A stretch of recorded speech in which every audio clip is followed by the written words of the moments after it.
All right, hello. All right, and so today we're going to cover the Andrew Jackson assignment. If you'll notice right with the title, it's kind of great man history and just attributing the era to one man, but it's not intended to be that when you read it. It's tended to be much more than that, in that it tries to describe the entire generation of the late 1820s and early 1830s, known as the era of Andrew Jackson, or the Jacksonian era, all right, when he reigned as president.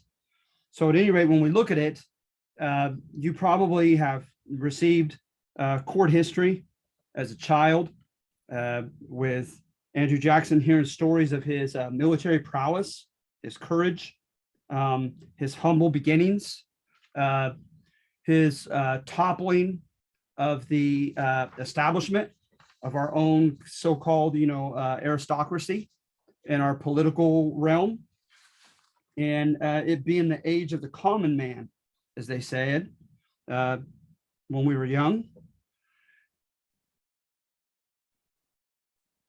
Maricela, I cannot hear you, hon. If you're trying to speak, I cannot.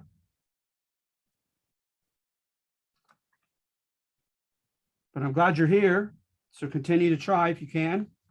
And if all else fails and you're trying to ask a question, Maricela, go ahead and if you need to, just type it out.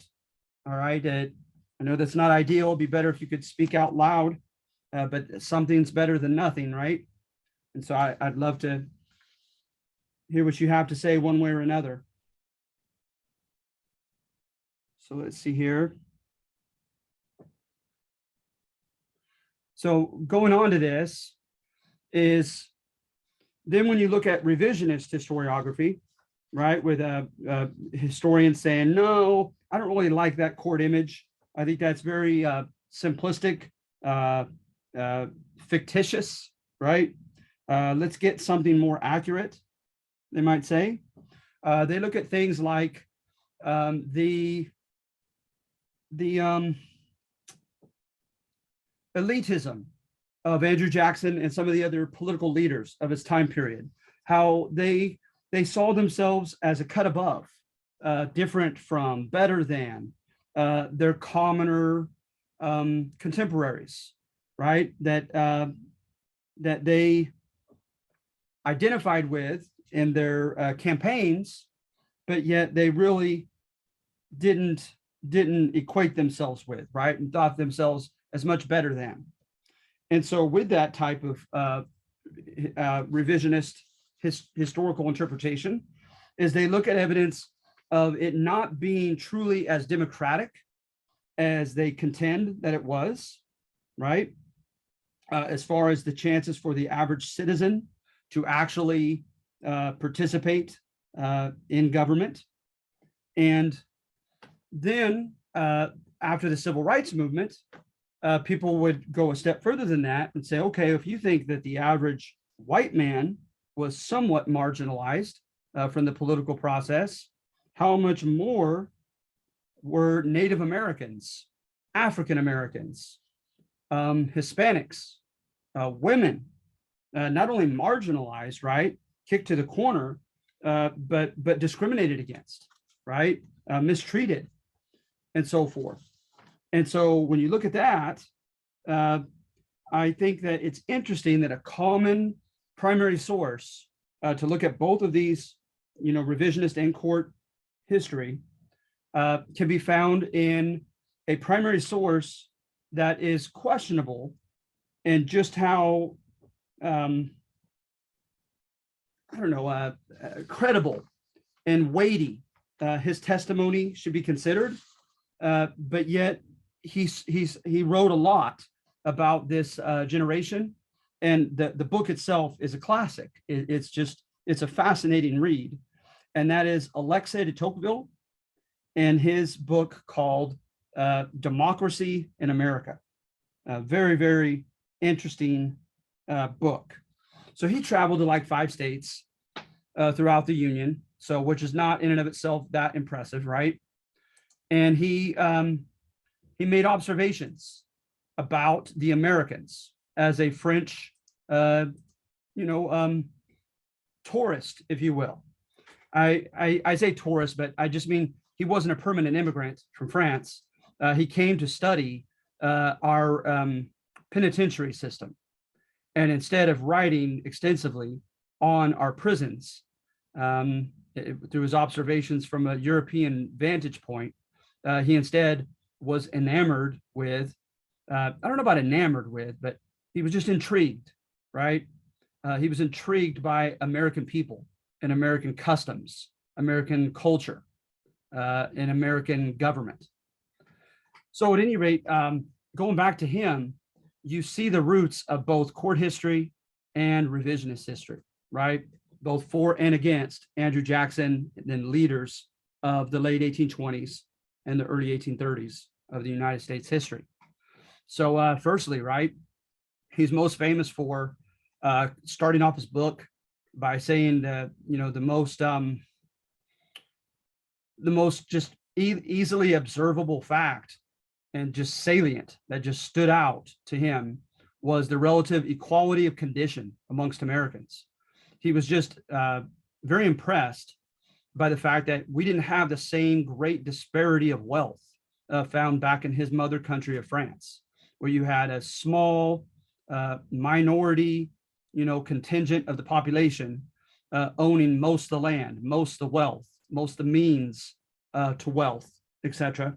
And then a great majority of people who were impoverished as peasants, either agrarian and almost as serfs out on the farms, or as the urban, you know, beginnings of an urban proletariat, right? The beginnings of the industrial era, urban poor, working the manual laboring jobs in the cities. And so when he looked at America, he was impressed in that respect. And he said, wow, you know, a lot of Americans are of modest, but yet some means, that they have a small parcel of land that they lay claim to. And therefore, they're not impoverished like so many are back in Europe and in France in particular. And so he was impressed by that, right?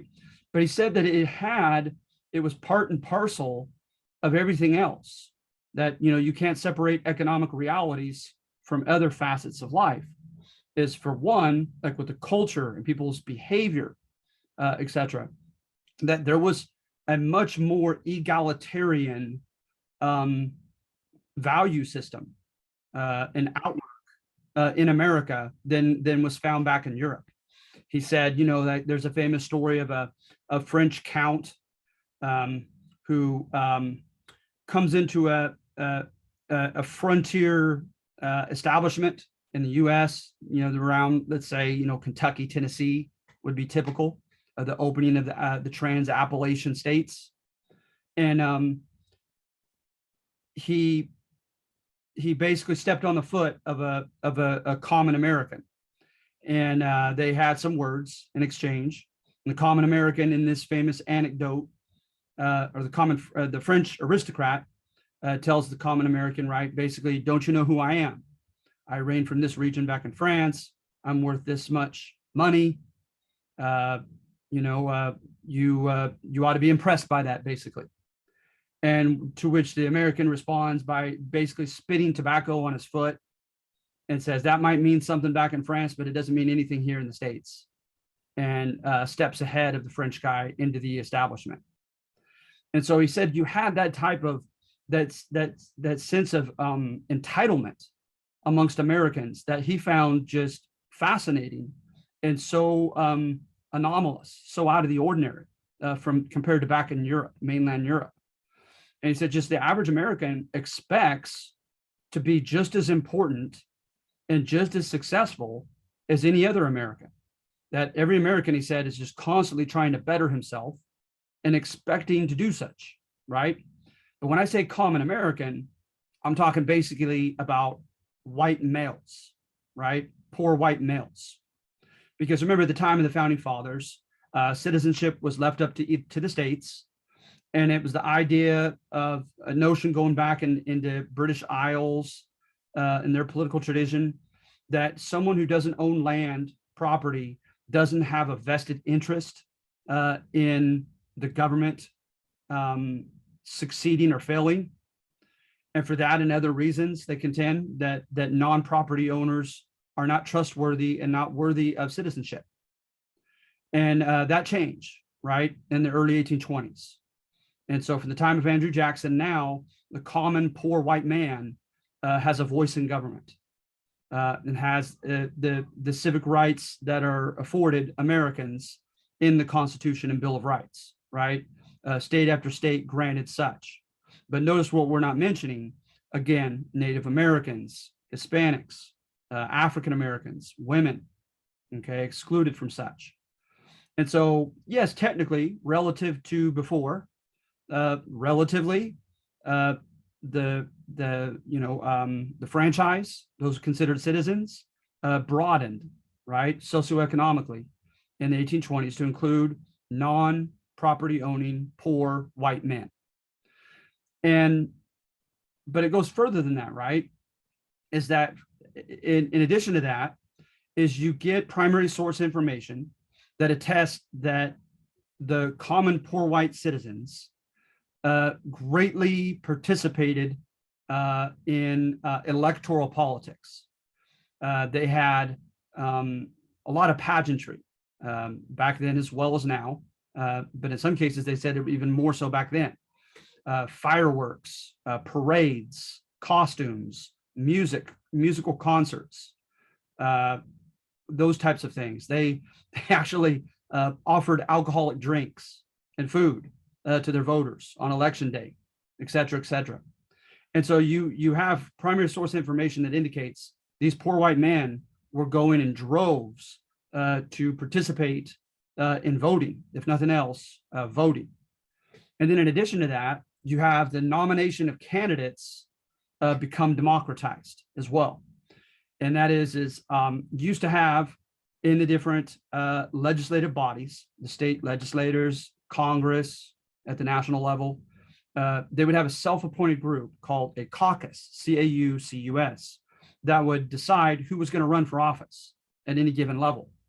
Now, at the Andrew Jackson's time period, they democratized that, and they had the party convention system established, whereby all citizens came to an advertised location at an advertised time and place, and nominated whoever they wanted for a given office. And then it went by majority vote in that convention. And so now, right, theoretically, the common American poor, non-property owning American citizen can not only vote, but he could run for and succeed in office.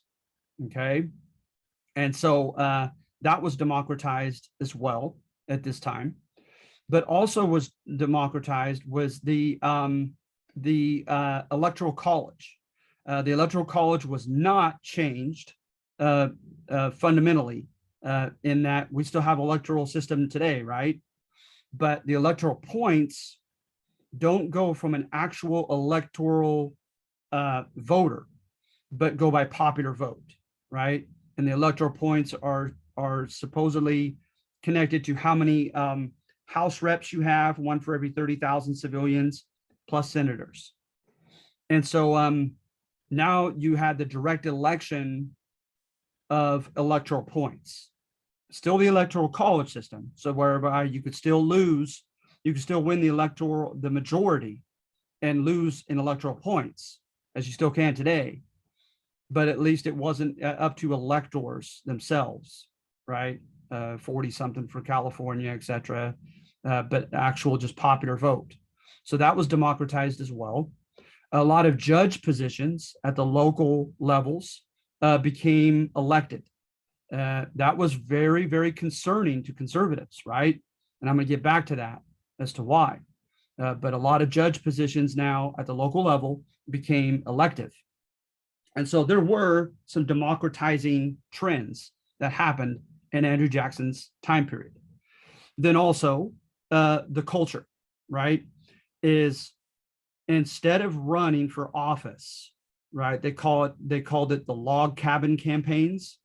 Instead of running for office, trying to, like the day of the founding fathers, right before them, trying to put forth an image of being a cut above your own constituents, right?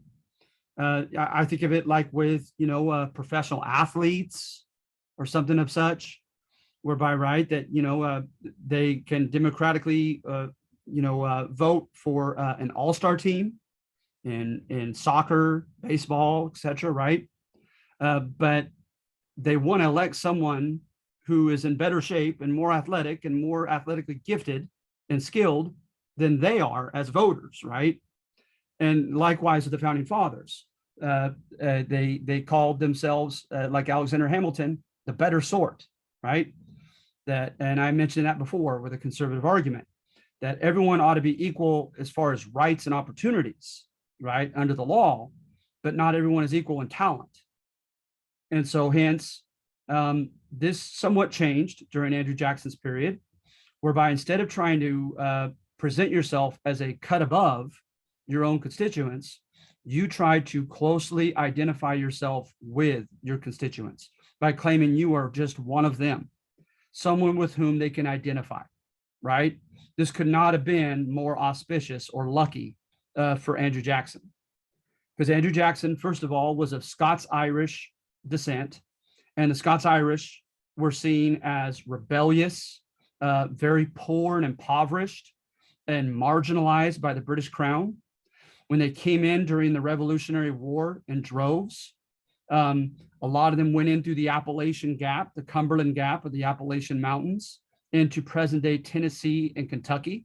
And some states literally would not allow them to stay therein because they were seen as troublemakers, and just that they would be wards of the state because they were so poor, etc. So some of them literally saw the Scots-Irish as the scum of the British Isles. Now that does a 180 in the time of Andrew Jackson's time period when he becomes an adult. Now it's suddenly cool, right, that he is Scots-Irish, that he came from the bottom, right? And I think you know where this is going, but that he didn't stay at the bottom, right? But that he is a, quote, self-made man. That's what people ran on. That saying, I didn't get any handouts, no connections. I was not born with a silver spoon in my mouth, but I was born as poor, impoverished, marginalized as anybody else. But I made it by grit and luck, etc. Right? And talent. And Andrew Jackson's biography plays in perfectly for that. His dad died supposedly in a logging accident when his mom was still pregnant with him. His mom and brothers died in the War for Independence. He was orphaned at a very young age, went and lived with an abusive Irish uncle, ran away from him, came back, apprenticed himself in Tennessee to a local lawyer, and well-connected and wealthy man who took a liking to the young Andrew Jackson. While he was working his way up as an apprentice to become a lawyer, he worked as a land surveyor, which was another typical way up the pyramid from the bottom. And on his way up, he was known for his orneriness, for his frontier temperament. Andrew Jackson, right, as the seventh president, he was in, that I can remember, at least 3 or 4 duels, pistol duels, one of which from which he carried the bullet in his chest for the rest of his days. He actually killed someone in a duel. This guy was as frontier as you could get in some ways when you read his old biographies. So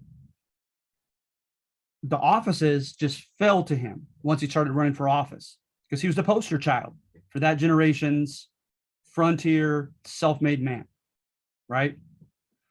So in those ways, society was democratized, and we like to, boast about that and say that, we became more democratic from Andrew Jackson's time period moving onward.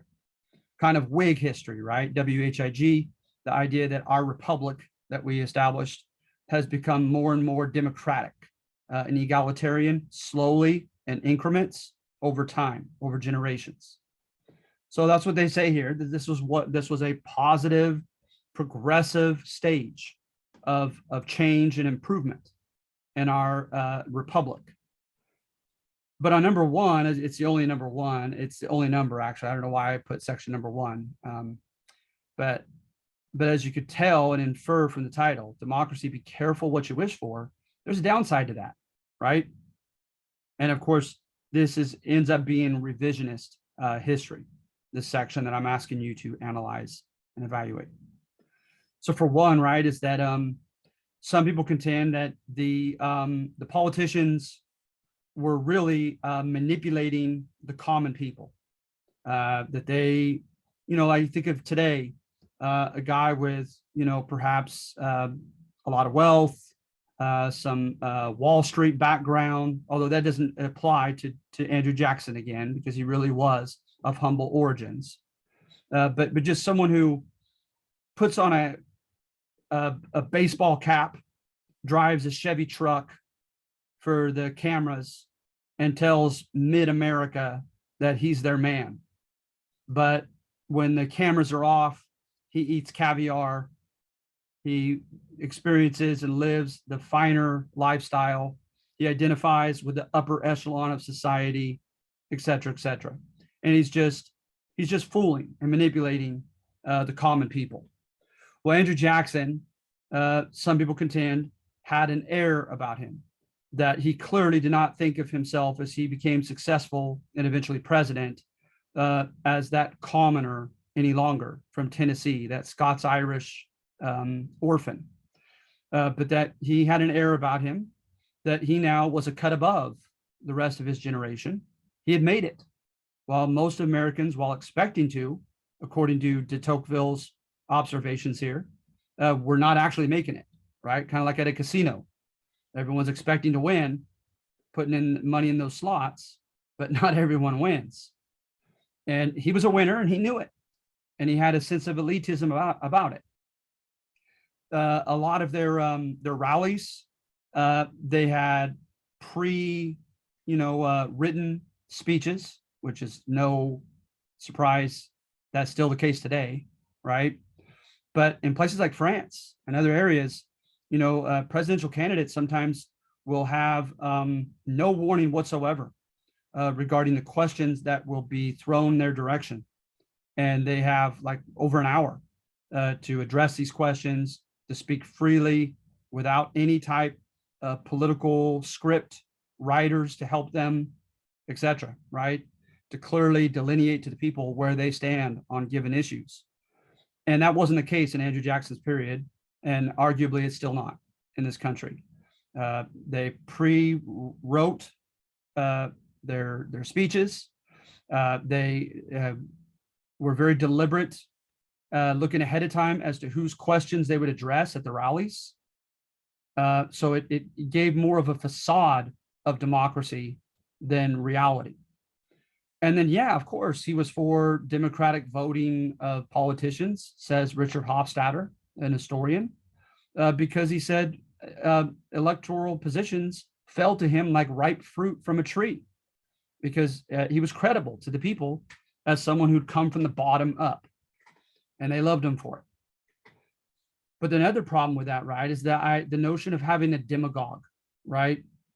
And the notion of a demagogue is someone who knows how to manipulate the thinking, the logos and the pathos, right? The thinking and the emotions of his or her constituents, knows what buttons to push, knows who and what they desire, who and what they hate, who and what they fear, etc., right? And manipulatively pushes those buttons to lead them in a direction that they want the country to go, to lead them behind their leadership, etc., to have them be seen as their voice, as their savior, etc.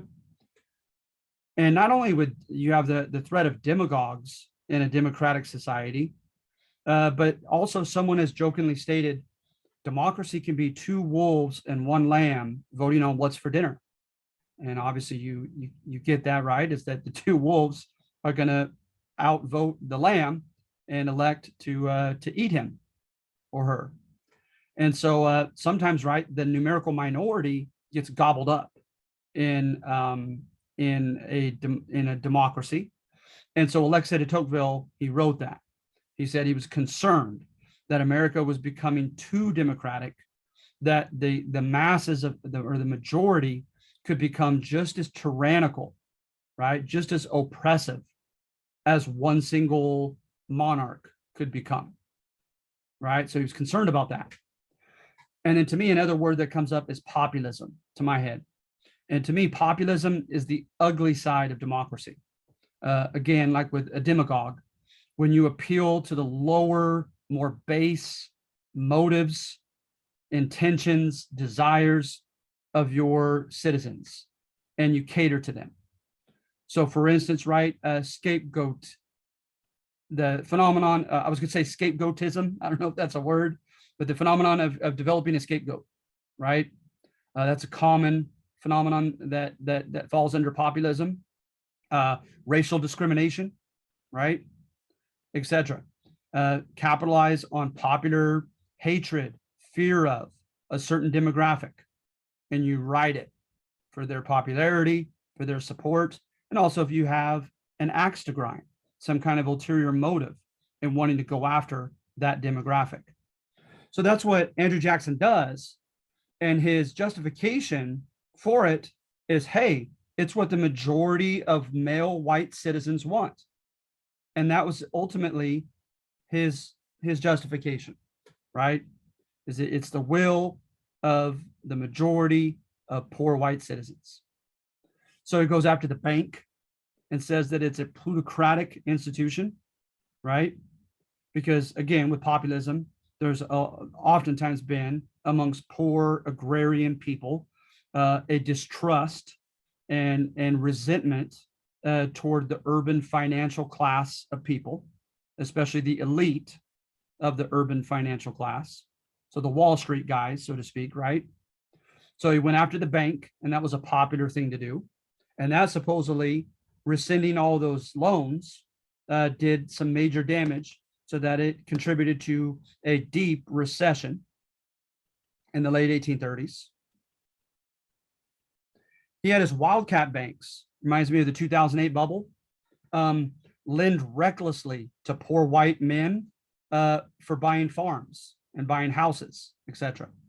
And as Alexis de Tocqueville said, he said, you know, the average American just hastily buys a house, buys property in a home, and before he even gets the roof finished, he's dissatisfied with it, wants to sell it and get something bigger and better. And that's how he described that generation. And so a lot of Americans, right, they fell short on repayment of their loans with these wildcat banks, and a lot of wildcat banks went under. But hey, it was the democratic and popular action, right, to take. So he did it and justified it as such, but it had harmful economic repercussions. And then on a more serious note is you have the dispossession of the Native Americans, right, known as the Trails of Tears. With that, the Carolinas, Georgia, etc., issued eminent domain laws, right? I remember with eminent domain, it's supposed to be like, we interpret it today as for a something that is vital for the common good. When a private citizen owns land or property, and the state itself needs such property for the greater good, for the greater number, right? They're entitled to force that private owner to sell that land. So today I think of like, right, it's supposed to be, which sometimes is not the case, hospitals, elementary schools, freeways, etc. But what they did is they did it to Native Americans. And what's ironic is the Native Americans were known in those regions as the 5 civilized tribes. because they had emulated the ways of the white man so successfully. They were commercial farmers. Some of them, ironically, were slave owning commercial farmers, some of the Cherokee in particular. Um, they were involved in regional, state, and inter-regional trade and business.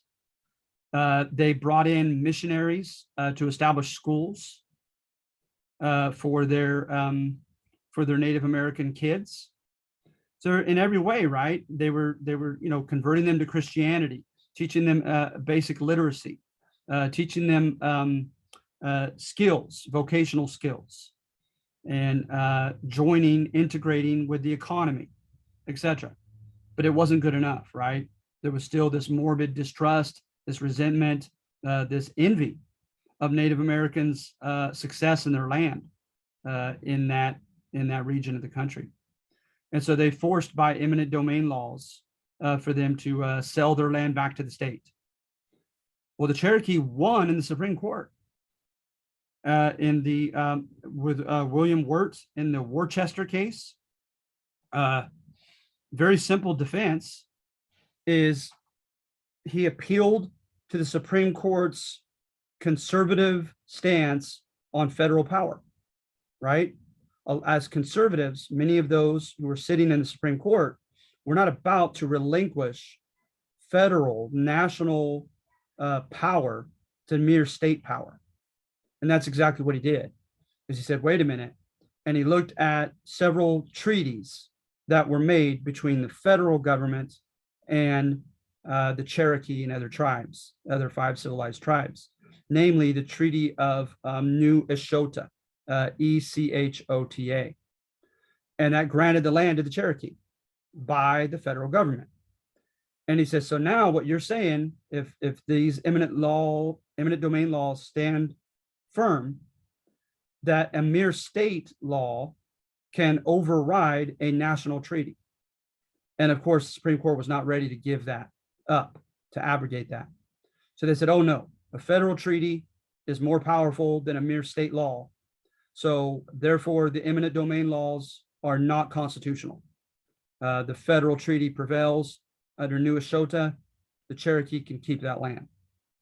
Andrew Jackson defies the decision of the Supreme Court and orders his armed forces into Georgia and the Carolinas to forcefully evacuate the Cherokee and other tribes, contending that the people have spoken in those states that they must sell their land. Again, justifying everything simply because it is the popular decision of most poor white citizens. All right. So going back to judges, the good part of a judge is the fact that at the Supreme Court level, at least, is they don't have to capitulate to popular will, right? They can make the unpopular decision if they believe it to be the constitutional and the ethical decision to make. So imagine in the future, right? Fast forwarding to the Brown versus the Board of Education case in 1954 in Kansas, where they overturned, right, segregation in the schools. We all agree that that was a fantastic and overdue decision. But do you think if they would have been elected into office in the Supreme Court, do you think if they would have brought it to a popular vote or referendum, that decision would have been made? No, I don't think so. Sometimes the right decision is the unpopular decision. And that's the case here. And Alexis de Tocqueville wrote such in his book, Democracy in America. All right.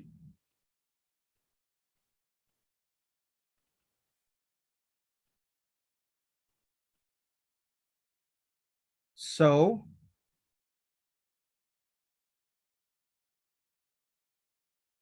I have these terms, so please read through all of it. It's just one section.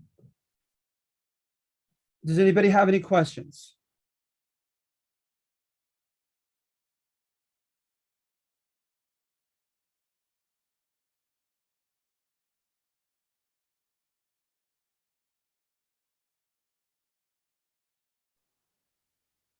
the Trail of Tears, uh, some of the leaders of the Cherokee that decided to capitulate to this, there's evidence that they saw the writing on the wall, that the federal government was just too powerful, that it wasn't their personal inclination to want to sell that land and leave it, but that they were fighting against too large of a foe.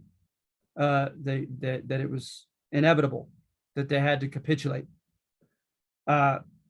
Because some of those leaders, ironically, were had gone to Christian, not only schools but colleges, and seemed to have very much assimilated to, kind of WASP, white Anglo-Saxon Protestant, culture. A couple of the high profile Cherokee leaders were murdered by their own people as, quote, sellouts.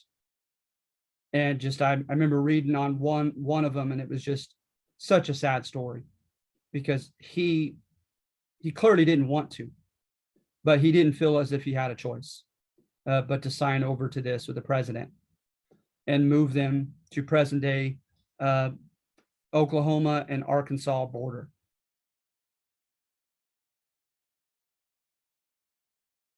And the Native women said that it was the trail in which even the warrior men wept. And so they call it the Trail of Tears. And there were more than one of them. But with the most, publicized one, it was like between a third and a sixth of them died on the way there. And when they got there, a lot of them contracted dysentery, which is an awful, awful, deadly disease. It's just a sad, sad story. So hence you could see why many tribal leaders, etc., to this day want Andrew Jackson's image taken off the $20 bill.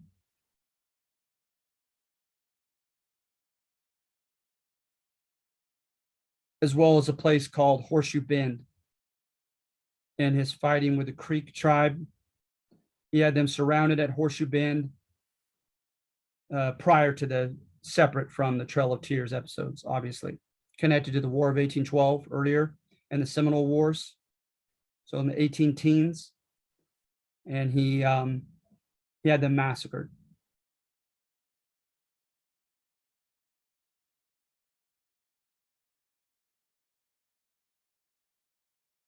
The Seminole rose up after the Creek without permission. He went into Spanish Florida and hanged a couple British soldiers, and which brought on a whole international, fracas. But he said that they were fomenting rebellion, that they were arming and provoking the Seminole to fight the U.S.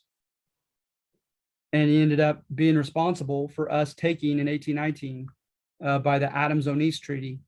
And he did it very heavy-handedly, it was basically purchasing, but by force, Florida from Spain.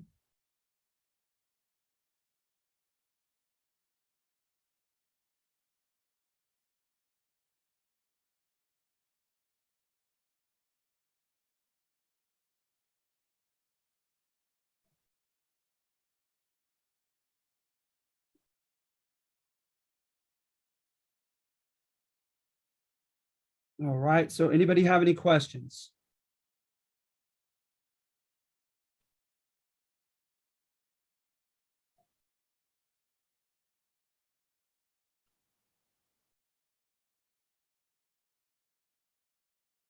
You guys are almost done.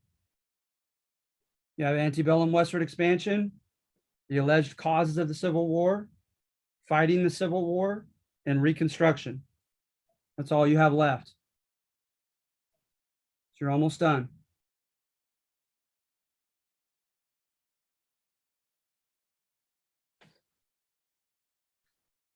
All right, so can I get a thumbs up from anybody? You guys have been able to hear me blab all this time?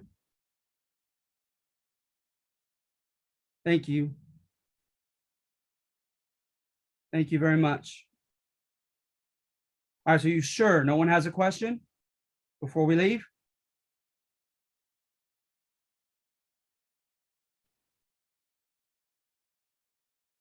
All right, you guys have a good one, okay? Hang in there, and I'll talk to you guys Thursday. Thank you. Thank you.